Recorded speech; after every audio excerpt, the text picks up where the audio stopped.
The Subaru WRX has long been the enthusiast's default choice for an all-weather sport compact.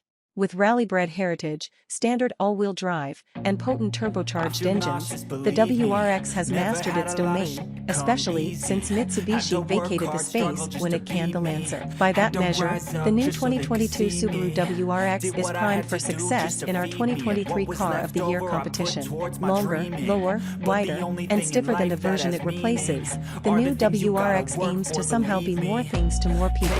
Its new chassis makes for a roomier, more practical car, while the revised 2022 CVT, optimistically branded as the Subaru Performance Transmission, helps broaden appeal even to commuters. Enthusiasts haven't been forgotten, though. The WRX sports a new 2.4-liter turbocharged flat-four good for 271 horsepower and 258 lb-ft of torque, an upgraded 6-speed manual, and, on top trim CVT-backed models, a new electronically adjustable suspension. In theory, that makes the new 2022 WRX quite a strong contender. In practice, things are more complicated. The new engine, despite being bigger than the 2.0-liter turbocharged flat-four it replaces, only makes 3 more horsepower and is less efficient with the manual than before. Worse, it makes the new WRX among the slowest we've ever tested, including the plucky 2002 original.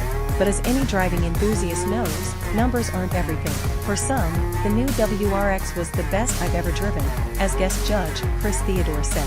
Although slower than the original, the latest WRX captures much of the model's traditional character. It thrives most when driven aggressively, its engine is laggy and peaky, and it has a narrow power band, but at this point, that's a WRX feature, not a bug. It's also rewarding to roll through the mostly positive-feeling shifter, even if it's slightly clunky at times. The effortlessly light steering, subtle body roll, and soft brake pedal feel also hark back to the original, though not all judges appreciated those traits. While we split on the WRX's dynamic virtues, judges were near unanimous in their disdain for the CVT-equipped version.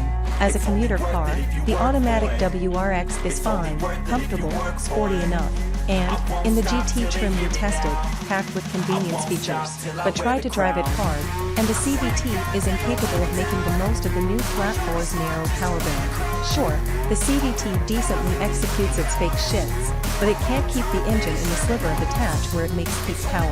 The CVT version feels like a slightly edgier legacy sedan, Deputy Editor Alexander Stokosa said. Even worse, and speaking toward our performance of intended function criterion, numerous editors said the CVT-backed WRX wasn't fun to drive. It's a fine car, but not a good WRX. The rest of the WRX experience also variously hits and misses on our criteria.